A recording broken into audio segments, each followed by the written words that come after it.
vai. Você vai vendo, esse é um deles, são 3 na verdade.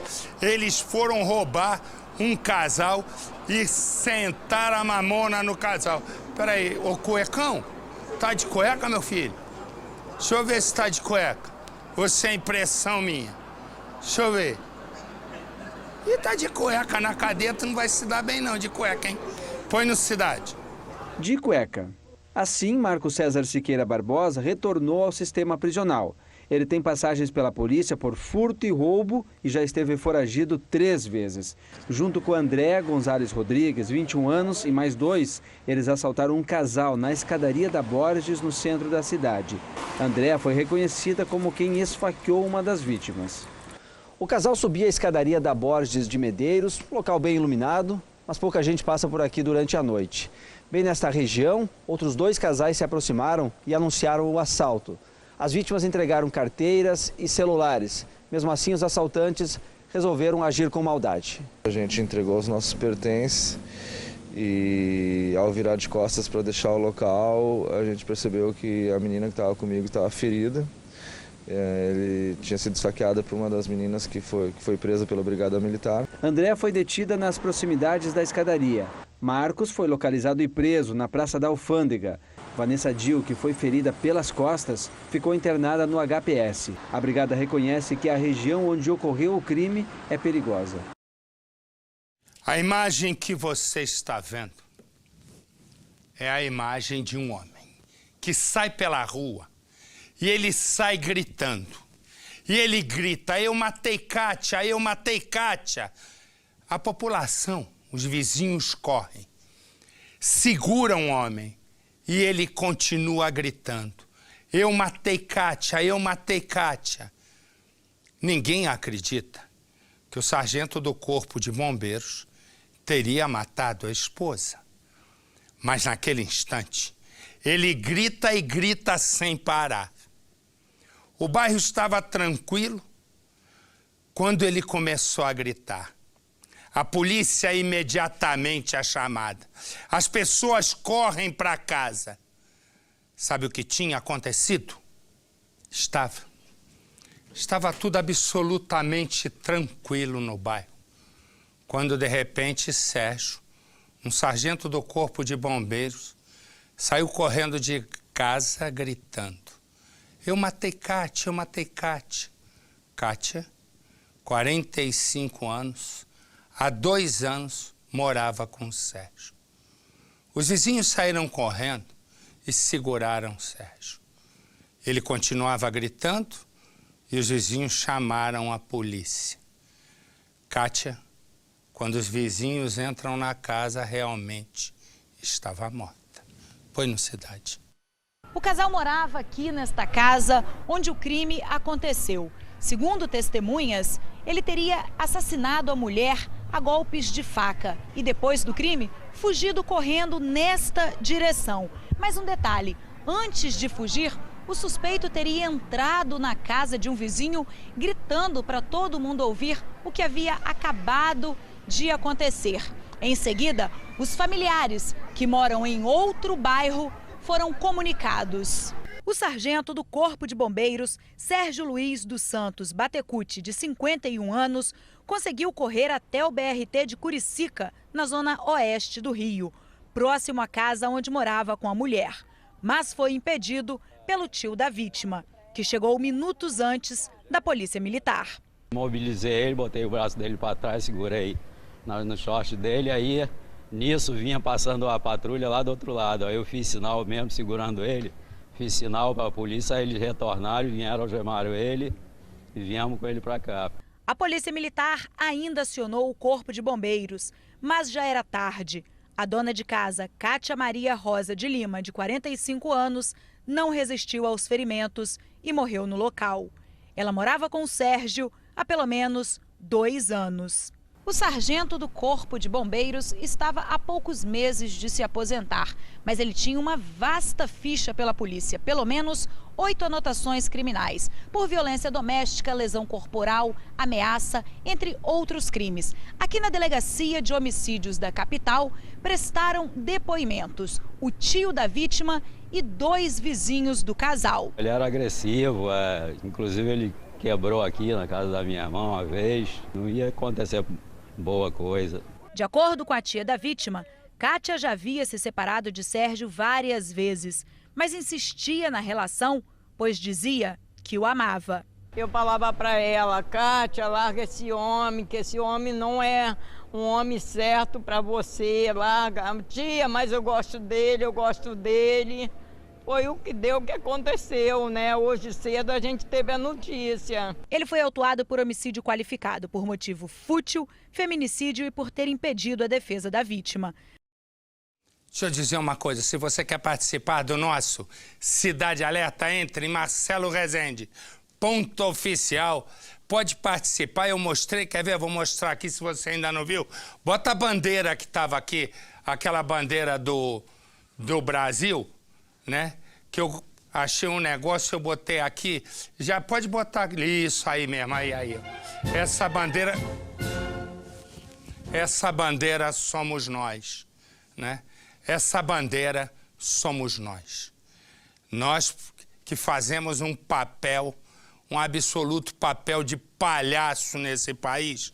Então eu disse, tira a foto nesse momento, Marcelo Rezende, .oficial, com a bandeira, né, que os políticos tamparam a nossa cara como palhaço, enquanto eles vão se arrumando para não serem presos.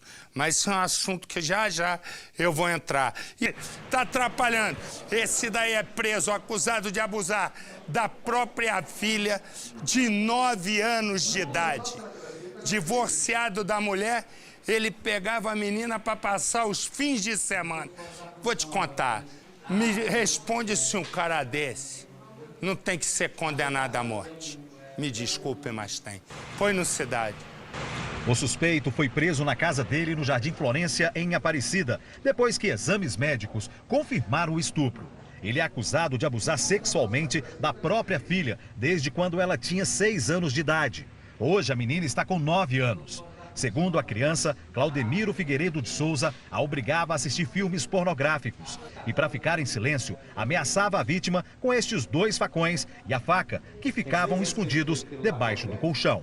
O suspeito se separou da mulher dele há cerca de 6 anos. Conseguiu na justiça a guarda compartilhada dos 3 filhos de 9, 11 e 16 anos. Os abusos sexuais com a mais nova aconteciam sempre nos fins de semana, quando eles eram obrigados a ficar com o pai. E foi o filho mais velho que descobriu o que estava acontecendo. Quando estava na casa do pai, o adolescente enviou pelo celular esta mensagem para a mãe. Eu acordei à noite, lá pela meia-noite, quando ouvi-a cochichando com meu pai. Tipo ela falando: sai de cima. Eu não estava sonhando, porque mordi o meu dedo e senti dor. Então não foi sonho. Acho que é isso que você estava pensando também. Ele estava muito confiante pela própria inocência da vítima. Tanto que a casa dele, do quarto para a sala, não tem porta. Então os outros irmãos dormiam na sala e ele ia até o quarto com a vítima e praticava os abusos. A delegada disse que a menina está recebendo acompanhamento psicológico. Quando chegou na delegacia, Claudemiro conversou com a nossa equipe, mas não conseguiu convencer. Esse negócio de facão, isso aí é uma cultura que a gente tem na roça, porque todo mundo usa um facão, uma coisa debaixo do colchão. Eu sempre usei. Você abusou ou não da menina? Não, de forma alguma. Eu queria que, inclusive, investigasse o colégio e aonde a menina convive, que ela não convive comigo. Você acha que a investigação da polícia, a algema, é tudo mal entendido, você não tem nada a ver, os exames que comprovaram que ela foi abusada, então você é inocente de tudo isso? Se ela foi abusada, eu quero que investigue, porque não foi eu, não fui eu. Até porque, meu caro, quando a menina tem mais de 3 meses que não vai lá em casa, há mais de 3 meses. Desde os 6 anos você abusava dela? Não, desde 6 anos como? Eu estou falando que a menina nunca conviveu comigo. Mas a polícia não diz nada disso, muito pelo contrário. Segundo a polícia, ele abusava da filha desde os 6 anos de idade. E a se confirmar, e eu acredito o seguinte, se a gente quer ter um país correto, a gente precisa acabar com esse negócio de prender e soltar pedófilo. Se não querem pena de morte, põe prisão perpétua. Até porque o povo brasileiro já vive uma prisão perpétua, né, diante de tanta corrupção. e também já vive a pena de morte, porque os bandidos nos matam sem a menor dó, né? Hoje em dia é muito pelo contrário. O cara assalta, leva o que é teu, e só para se divertir te mata. Quer dizer, a pena de morte já foi decretada pela bandidagem.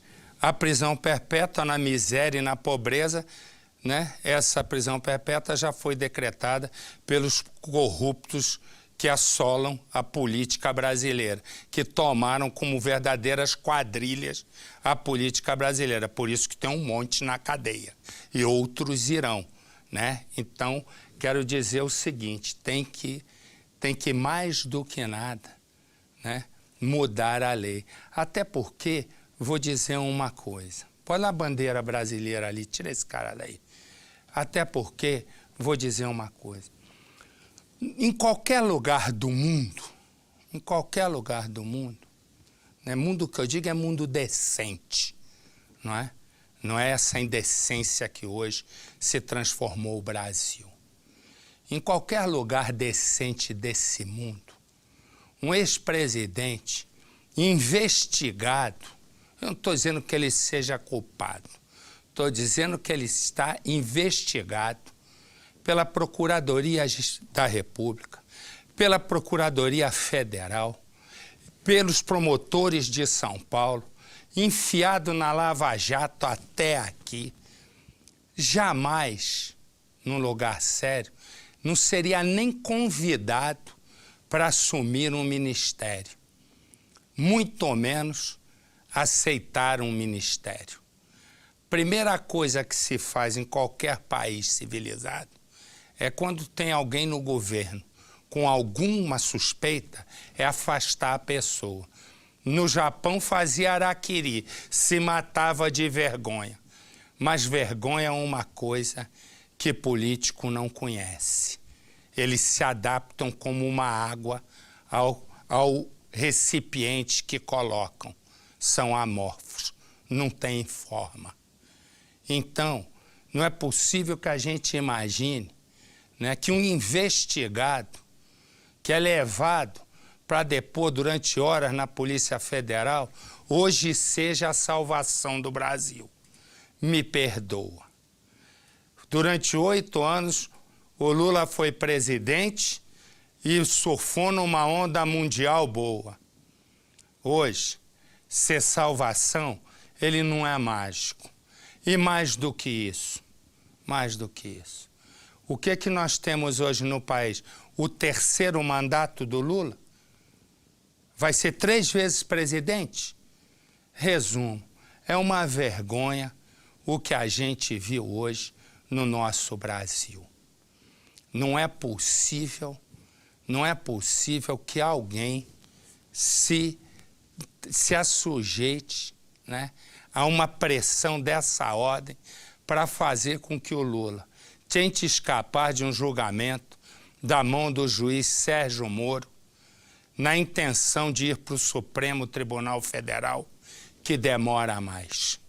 Mas as eleições de outubro vêm aí e podem ser um marco na mudança. O que acontece nesse momento é a tentativa de escapar do juiz Sérgio Moro representa o seguinte, é como se o Lula e seus companheiros dissessem para o Supremo Tribunal Federal o seguinte, aí no Supremo a gente dá as cartas. É uma ofensa aos ministros do Supremo Tribunal Federal, né? A se ter agora como última questão, né, ou a questão anterior ao Lula, onde o ministro da Educação, Aloysio Mercadante, é apontado pelo ex-representante do governo no Senado, Delcídio Amaral, que foi preso, senador. Agora, o Delcídio diz que o Mercadante foi representando o governo na tentativa de calar o ladrão que está preso, Nestor Severo, diretor da Petrobras. É tão difícil acompanhar tanta traquinagem, porque uma coisa é verdadeira. Esses caras do PCC eles não pegam juvenil contra esses caras da política. Marcola, Geleão, não pega dente de leite perto dos caras da política, por uma razão. Os caras do PCC acabam todos na cadeia. E os outros estão difíceis de levar para cadeia. Mas vamos lá, vamos tocar a vida. Quem vê aquele homem acredita que ele é uma pessoa de bem. Ele tem 44 anos. Tem imagem dele? Mostra aí. Mostra a imagem, por favor. Esse é ele. Ele é um foragido. Sabe o que ele é? Pedófilo. Abusou de 5 crianças. Põe no Cidade. No momento em que a história dessa reportagem chegou às minhas mãos, eu tinha pensado no começo completamente diferente. Mas isso se transformou no momento em que eu fiquei frente a frente com esta mulher. Ela não vai aparecer, e digo sem rodeios, por vergonha, por medo principalmente e por receio. Isso porque a justiça no Brasil ainda não cumpriu completamente o próprio papel. O homem responsável por abusar sexualmente dos filhos dela, e foram 3, um de 2, um de 3 e um de 4 anos, na época, continua muito longe da cadeia, andando por aí. O relato desta mãe, que não vai mostrar o rosto porque se sente prisioneira, ao contrário do bandido que cometeu os crimes, é muito forte. Precisa ser ouvido e visto com cautela. E mais do que isso, acima de tudo, precisa ser analisado por você. É a primeira vez quando ela se abriu, ela falou: mãe, eu tenho medo. Por mais que tranque a porta, eu sempre acho que ele vai entrar. Eu escuto passos, eu não durmo, eu não consigo mais estudar, eu não consigo mais fazer nada. Eu não quero mais viver, eu não consigo mais viver assim. Foi Charles Lima da Silva quem estuprou as crianças. Começou com a mais velha. Com a chave da casa, entrou sem chamar atenção e abusou da outra sobrinha. Viu que era fácil e, do mesmo jeito, estuprou o caçula, enquanto a própria cunhada trabalhava. Ele tinha a chave da minha casa e eu não sabia. Então, quando eu saía, ele abria a minha casa e ficava com as minhas filhas. E todo o tempo a minha sogra sabia, e era algo... Para a família, já era normal o que ele fazia. Foram 6 longos anos de puro terror. O acusado dos crimes respondia ao processo em liberdade. Houve a condenação, mas ele não foi preso.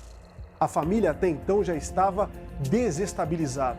O pai, sob muita pressão, saiu de casa, se separou da mãe das crianças. A filha mais velha, de 16 anos, a mais atingida, ainda se trata de depressão e síndrome do pânico. Tentou suicídio 2 vezes, até que esta mulher tomou uma decisão drástica. Agora ela e todos os filhos dormem neste quarto, juntos. A casa está completamente trancada, com grades por todos os lados. Até a porta fica assim, chaveada por dentro durante toda a noite. Charles era lobo em pele de cordeiro. Para todos os efeitos, ele foi injustiçado, e eu fiquei como uma louca, uma amante louca, que usei os filhos sem caráter, que usei os próprios filhos contra ele. Enquanto nada era aprovado, acredite, o bairro condenou as crianças, que foram alvos de chacotas e discriminação. O menino, que começou a ser abusado com apenas 2 anos e 8 meses, só voltou a falar anos depois. Ele voltou a falar com 9 anos. A primeira vez que ele falou em juízo, 2 meses depois ele teve alta, porque não era nada clínico, era um trauma. Mesmo durante o período de investigação, Charles não desistiu das garotas, principalmente a mais velha. No final de tarde, ele veio até aqui, o colégio em que ela estudava. Por volta de 5 horas, parou o carro em frente a este portão e esperou o momento em que a menina de 12 anos saiu. Ele abaixou o vidro e tentou convencê-la a entrar. Chegou inclusive a ameaçá-la, segundo o depoimento que ela deu à polícia. Mas a garota resistiu correu naquela direção acompanhada de amigas e escapou. As fotografias que você viu até agora são do casamento de Charles, o segundo. Separado e diante do escândalo, até então não comprovado, ele conquistou a vizinha e amiga da família, que era bem mais nova. Num dia cortou o bolo e trocou alianças. No outro, não segurou a sede criminosa. A jovem tinha 2 filhas e não pense que elas escaparam. Elas me falaram que de madrugada, quando eu estava dormindo. E elas deixavam mesmo a porta com alguma coisa encostada, mas eu achava que era só por conta de privacidade. Mas aí não era, era por conta disso. Era pra tentar pelo menos com que ele não entrasse. Ou que fizesse barulho para elas acordar, antes dele entrar e mexer com elas. A garota mais velha tinha só 12 anos quando foi violentada. Hoje, se esconde no interior, com medo do próprio passado. Quando tudo foi provado e a prisão enfim decretada, era tarde. Ele sumiu de casa e eu não vi ele fugindo. Deixou tudo para trás? Tudo. Deixou documento, deixou as roupas, livro, deixou tudo que era dele na minha casa e sumiu. E aí eu não tenho mais contato com ele desde então. 7 anos se passaram. 7 anos. Na conta trágica estão 2 famílias. 5 crianças com idades entre 2 e 12 anos. Todas com acompanhamento psicológico e rotinas distorcidas. A sensação é como que uma pessoa sozinha pode destruir tantas vidas e ficar impune. Charles Lima da Silva continua solto e pode ter feito mais vítimas. Eu quero falar de futuro, de cura, sabe, da depressão, de dias melhores, sabe, de alegria. E acho que ele não merece nem ser dito o nome de algo tão ruim. E este é o homem que está foragido. Se você viu esse homem, se você conhece esse homem, se você sabe onde ele está, ligue. Ligue para o Disque Denúncia, ligue para a polícia e a sua identidade vai ser mantida no mais absoluto sigilo. Me dá